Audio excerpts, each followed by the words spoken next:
In this not-so-distant future, marine renewable energy will form a more significant part of the global energy mix. Future of shipping will experience major changes. Vessels will be seen navigated by remote control, enabling a small crew to handle an entire convoy from one fly bridge. Maintenance will be completed directly on the sea with the assistance of artificial intelligence.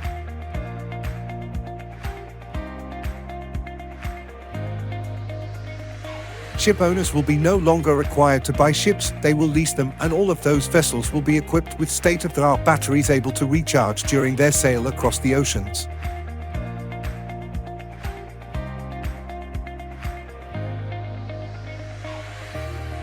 No emissions, no off times, no capital expenses anymore.